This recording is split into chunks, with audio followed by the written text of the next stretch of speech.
गरीब ससुराल में अमीर बहू ने बनाई एक्सपेंसिव रसोई।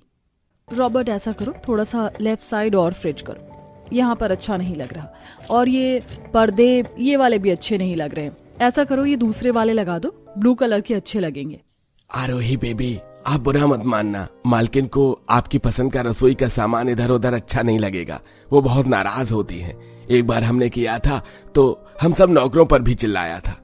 अरे रॉबर्ट, आप किसी चीज की चिंता मत कीजिए, माँ मुझे कुछ नहीं कहने वाली। मैं रसोई की सेटिंग्स काफी अच्छी कर लेती हूँ। अच्छा, ये डिनर सेट इस तरफ रख दो। मैं हमेशा से चाहती थी मेरे किचन में एक विंडचेन भी हो, जो यहाँ अच्छा लगेगा। जब भी यहाँ से हवा आएगी तो आवाज आती रहेगी। आरोही की बात सुन रॉबर्ट किचन की वैसी ही सूरत बना देता है। तभी मालकिन यानी कि आरोही की माँ मीनाक्षी आ जाती हैं। हे भगवान, ये मेरी रसोई का क्या हाल बना रखा है?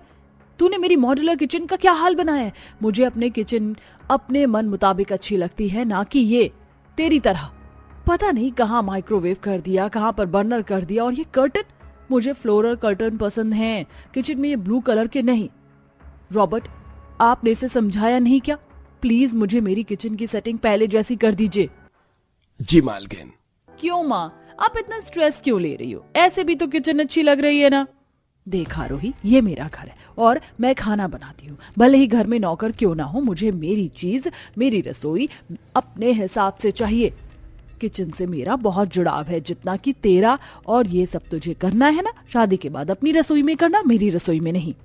ओहो माँ, आपको पता भी है आपको खुश करने के लिए मैं कब से इस रसोई की सेटिंग कर रही हूँ। फ्रिज भी इधर उधर करवाया, जबकि इतनी भारी था। कोई बात नहीं, शादी के बाद मैं अपनी रसोई को सिर्फ रसोई नहीं, एक्सपेंसिव रसोई की तरह रखूंगी, जहाँ सब कुछ होगा और मेरे अकॉर्डिंग होगा। हाँ ठीक है, अपनी रसोई को अपनी तरह बना लेना। मेरी रसोई से कोई छेड़छाड़ नहीं होनी चाहिए। मुझे अपनी रसोई की चीज एस्थेटिक पसंद है, कुछ भी ऐसा वैसा नहीं। ओके मम्मा। कुछ दिनों बाद सुजीत, जो कि आरोही का पिता था, जयकांत से मिलता है, जो उसका बचपन का दोस्त था। और बहुत सालों पहले ही उन्होंने अपने बच्चों का रिश्ता तय कर दिया था, या ये कहूं वो दोस्ती को रिश्तेदारी में बदलना चाहते थे। उसकी गरीब हालात देखकर सुजीत हैरान हो जाता है। यार, तेरे साथ जो भी हुआ हो, पर मैं अपने वादे से मुकरूंगा नहीं। मैं अपनी बेटी की शादी तेरे बेटे से जरूर करवाऊंगा। देख, मैं आरोही बिटिया को अच्छे से जानता हूँ। उसे एक अमीर घर में वेल सेटल रहने की आदत है। हम मेरा पहले जैसा बंगला नहीं रहा, वो कैसे मेरी झोपड़ी में रहेगी? हमारी दोस्ती का फायदा मत उठा के तेरी बेटी की जिंदगी बर्बाद हो जाए। देख, इस आड़ में मैं वादा भी नहीं तोड़ूंगा। मैं आरोही को समझाऊंगा, वो जरूर मान जाएगी। और क्या पता आज गरीबी है कल ना हो। ये सब मैं इसीलिए कह रहा हूं क्योंकि हमारी कंपनी बंद हो गई है। अब मेरा बेटा मालिक नहीं, किसी की छोटी कंपनी में गुलामी कर रहा है। अब वो दिन नहीं रहे जो पहले थे। बस जयकांत, बहुत हो गया, अब बात खत्म। शादी अगले महीने ही होगी, तू चिंता मत कर, शादी की तैयारी मैं करूंगा। अपने दोस्त से मिलने के बाद सुजीत अपने घर में बेटी और पत्नी को शादी और जयकांत के हालात के बारे में बताता है। ये सुनते ही आरोही कहती है, पापा ये आपने क्या किया? हाँ, हमारी फैमिली आपके दोस्त की फैमिली को बहुत अच्छे से जानती है, और मैं विवेक को भी। लेकिन अब उनकी जिंदगी में फाइनेंशियल क्राइसिस आ गए हैं। इसके बावजूद भी आपने मेरा उनसे रिश्ता तय कर दिया। मैं कैसे रह पाऊंगी उस घर में जहाँ आप खाने के भी लाले हैं? उनकी गरीबी क्यों देख रही है? वो कितने अच्छे दिल के हैं, ये देख। और क्या पता तेरे शुभ कदम रखते ही उनका समय बदल जाए, उनके हालात अच्छे हो जाए, मेरी बच्ची शादी कर ले। माँ, आप जानती हैं ना, मेरा एक्सपेंसिव रसोई का सपना था, वो तो उस घर में बिल्कुल नहीं हो पाएगा। पर ठीक है, आप दोनों चाहते हैं तो मैं शादी करके वहां चली जाती हूँ, मेरी तरफ से हाँ है। ये कहकर आरोही कमरे में जाकर उदास बैठ जाती है। क्या मैंने जो डिसीजन लिया है वो सही होगा? मैंने पापा की बात मानकर हाँ तो कर दिया है, पर मैं उस गरीब घर में रहूंगी कैसे, ये मुझे नहीं पता। वहां तो बंगले जैसी शानो शौकत की कोई चीज नहीं होगी। और सबसे बड़ा मेरा सपना एक्सपेंसिव रसोई का, फ्रिज, ओवन, चूल्हा, अच्छे अच्छे पर्दे लगाना, कुछ नहीं हो पाएगा। कोई बात नहीं आरोही, आंखें बंद करके अब इस फैसले पर आगे बढ़। और फिर घर में शादी की तैयारी शुरू हो जाती है। बच्चों का रोका होता है और चटमंगनी पट ब्याह हो जाता है। इसके बाद आरोही अमीर मायके से विदा लेकर गरीब ससुराल में वह प्रवेश करती है। सास की आंखों में आंसू होते हैं। मेरी बच्ची, तू तो आज भी मेरे लिए वही आरोही है, भले ही रिश्ता बदल गया हो। मैं तो हैरान हूँ, इतना सब कुछ जानने के बाद भी तूने इस घर की बहू होना जरूरी समझा। शुक्रिया मेरी बच्ची। नहीं माँ जी, ये कहकर मुझे शर्मिंदा मत कीजिए। इस तरह से आरोही गरीब ससुराल में एडजस्ट करने की पहल करती है। रात को ठीक से नींद नहीं आती, मच्छर घुन-घुन कर रहे होते हैं। हे भगवान, ऐसे तो मैं सो भी नहीं पाऊंगी। विवेक, तुम कैसे रह रहे हो? तुम भी तो पहले लग्जरी हाउस में रह रहे थे ना?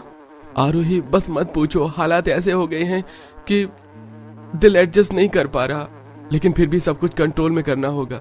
बड़ी मुश्किल से मुझे कंपनी में एम्प्लॉय की नौकरी मिली है। बिजनेसमैन के बेटे होने के नाते कोई वो भी नहीं रखना चाहता। मैं कोशिश करूंगा सब कुछ ठीक कर दूं।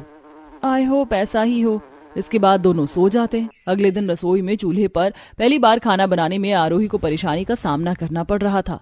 मैं कब से कोशिश कर रही हूँ माँ जी, मुझसे चूल्हा जलाया नहीं जा रहा। और ये कैसे पतीले हैं इतने काले, और जो कुकर भी है वो टूटा हुआ। ऐसे में खाना कैसे बनेगा माँ जी? मैंने तो सोचा था मेरी रसोई बहुत एक्सपेंसिव होगी। एक्सपेंसिव क्या, यहाँ तो बर्तन भी रखने की ढंग से जगह नहीं है, कोने में ही आपने रखा हुआ है। मैं जानती हूँ बहू, तूने बहुत सपने सजाए होंगे और इस घर में तो तुझे हर चीज में दिक्कत आएगी। ये सब मेरी वजह से हुआ है बहू। काश हम वादा ही न करते। मैंने सुजीत को बहुत समझाया था पर वो माना ही नहीं। प्लीज पापा जी, आप ये सब कहकर मुझे शर्मिंदा मत कीजिए। मैं अपनी मर्जी से यहाँ आई हूँ। बहू, मैंने चूल्हा जला दिया और ये पतीला काला इसलिए है क्योंकि चूल्हे पर हो जाता है, साफ भी नहीं होता, इसलिए मैंने मिट्टी भी लगा रखी है। ठीक है माँ जी। फिर सुलोचना के सहारे आरोही चूल्हे पर खाना बनाकर तैयार कर देती है, जिसे खाकर सब लोग खुश होते हैं। ऐसे ही आरोही को गरीब ससुराल में कपड़े धोने में, खाना बनाने में, साफ सफाई करने में, बर्तन धोने में, हर एक चीज में परेशानी आती है और रोज रोज अपनी रसोई को देख बहुत परेशान होती है। पर एक दिन वह विवेक के सामने बैठ फैसला करती है। विवेक, मैंने फैसला किया है कि मैं कोई जॉब करूंगी, वर्क फ्रॉम होम यहाँ से, ताकि घर में भी रहूं और कुछ पैसे भी जुड़ जाए, क्योंकि मैं अपनी एक्सपेंसिव रसोई बनाना चाहती हूँ। यहाँ तुम मेरा साथ दोगे? हाँ, मैं तुम्हारा साथ दूंगा, चाहे मुझे ओवर टाइम ही क्यों न लगाना पड़ जाए। हम सेविंग्स भी करेंगे और घर भी चलाएंगे और तुम्हारा सपना भी पूरा करेंगे। वो विवेक को गले लगा लेती है। अगले दिन वह अपने मायके से घर पर लैपटॉप ले आती है और ऑनलाइन काम करने लगती है। घर वाले भी उसे घर के काम देकर परेशान नहीं करते और काम करने के बाद आरोही घर में चूल्हे पर खाना बनाती है। दोनों पति पत्नी मिलकर 6-7 महीने तक ऐसे ही संघर्ष करते हैं और फिर आरोही घर पर एक्सपेंसिव टाइल, फर्निशिंग का सामान इत्यादि लाकर रसोई में काम करवाना शुरू कर पाती है। सुनिए, आप पूरे 10 फीट तक टाइल लगा देना वॉल के साथ। मैंने फ्लोर की भी टाइल मंगवाई है, आप विंडो की साइड छोड़ देना और अच्छे से ड्रॉ फिक्स करना। जी मैडम जी, सब अच्छे से हो गया, आप चिंता मत कीजिए। मुझे यकीन नहीं हो रहा मेरा सपना पूरा होने वाला है। बहू, मुझे तुझ पर गर्व है। अच्छा, मैं तेरी एक्सपेंसिव रसोई के लिए छोटे छोटे पौधे खरीद कर लाई हूँ। ये देख, एक धनिया है, पुदीना है और कड़ी पत्ता। कैसा लगा तुझे? आपको पता है, ये मैं विंडो पर रखना चाहती थी, बहुत सुंदर लगता है। थैंक यू सो मच माँ जी। वेलकम बेटा। ऐसे ही मात्र 10 दिन में आरोही की एक्सपेंसिव रसोई बनकर तैयार हो जाती है और घर पर डबल डोर फ्रिज, ओवन आता है। वह नए उपकरणों पर तिलक लगाकर आरती उतार रही थी। इतने में उसके माता पिता भी डिनर सेट और एक्सपेंसिव रसोई को सजाने वाली चीजें ले आते हैं। अरे मम्मी पापा, ये सब लाने की क्या जरूरत थी? बेटा, ये हमारी तरफ से गिफ्ट है बस, और कुछ नहीं।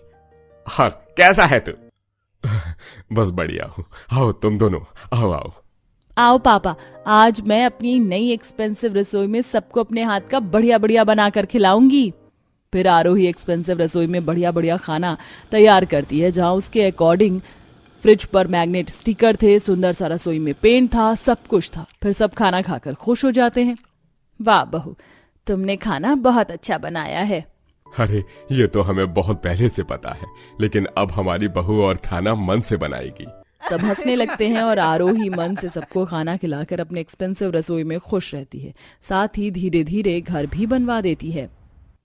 हे भगवान, मैं तो इतनी भरी गर्मी में खाना बनाकर परेशान हो चुकी हूँ। अब मुझसे खाना नहीं बनता, ये आलू काटने में भी मौत आ रही है। अरे बहू, क्यों रो रही है? माँ जी, आप खाना बनाने में मेरी मदद कर दीजिए। आज मेरी खाना बनाने की बिल्कुल हिम्मत नहीं हो रही है।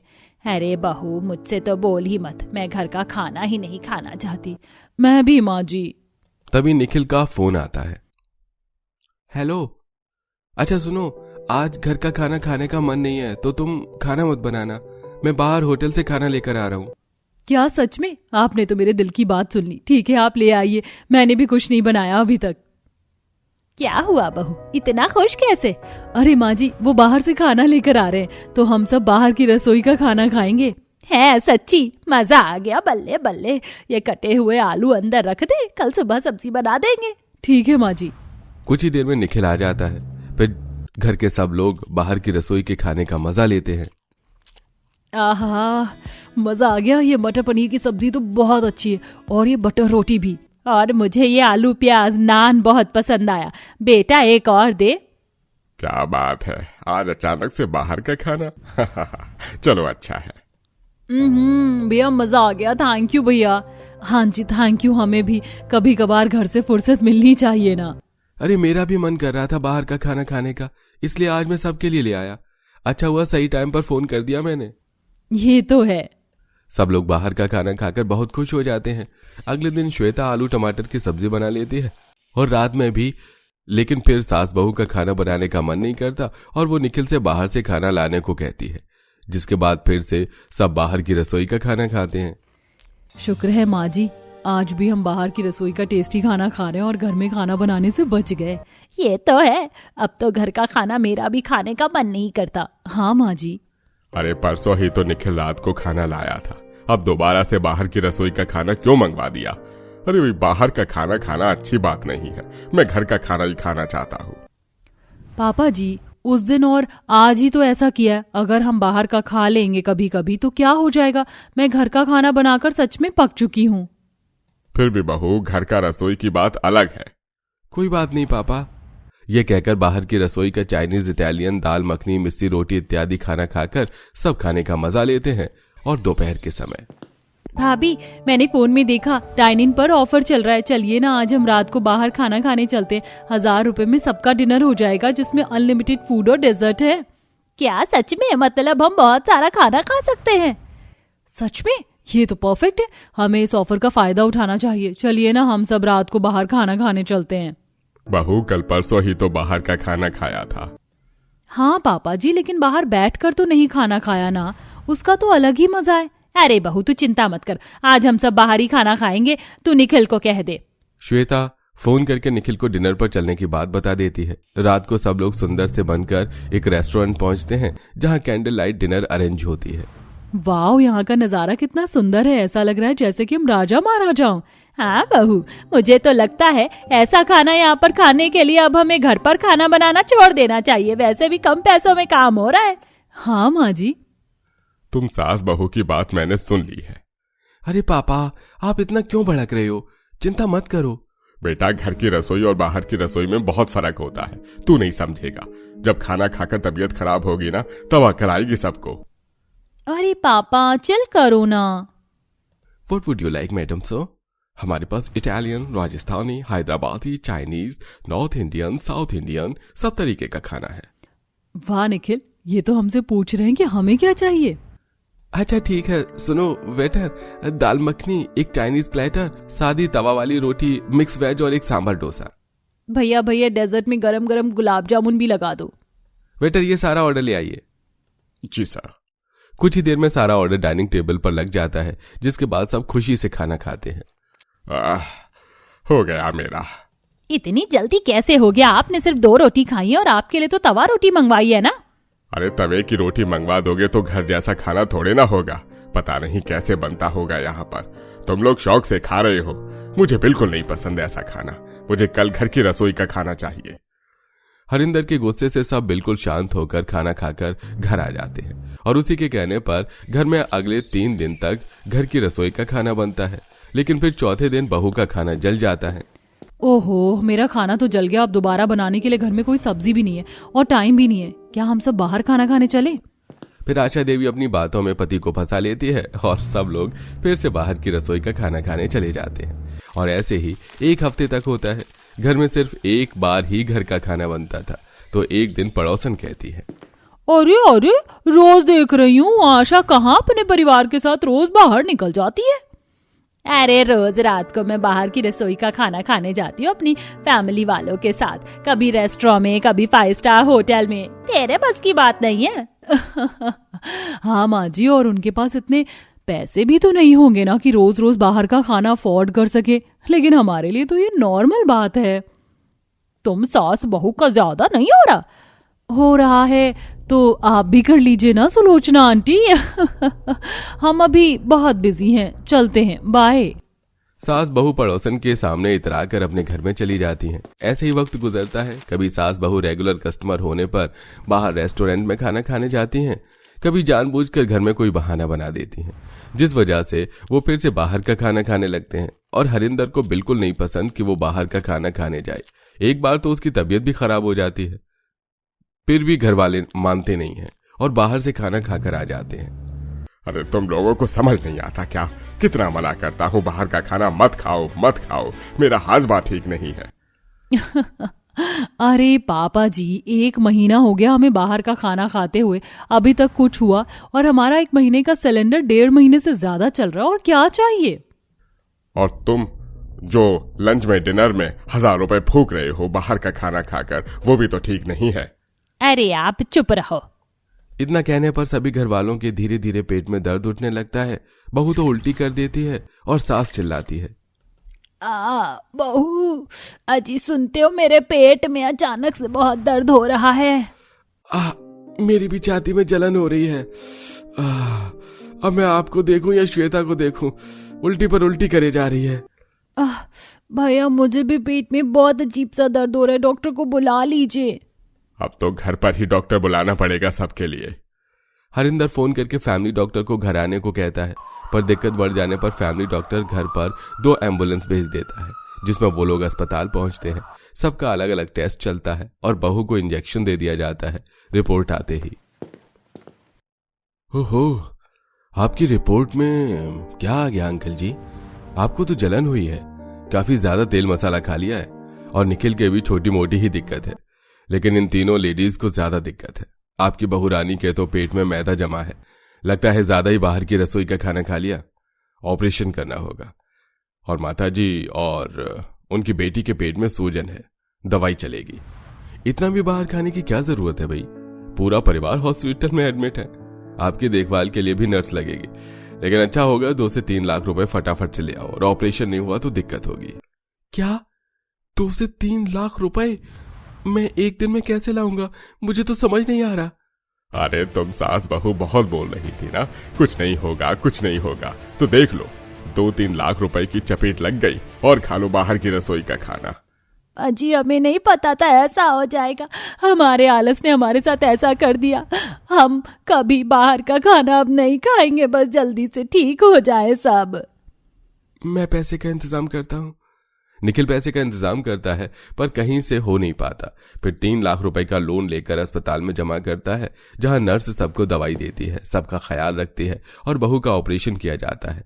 हफ्ते 2 हफ्ते बाद सब ठीक होकर घर आते हैं, और अब से सास बहू घर की रसोई का खाना ही खाती है, और बाकी सबको भी अकल आ जाती है।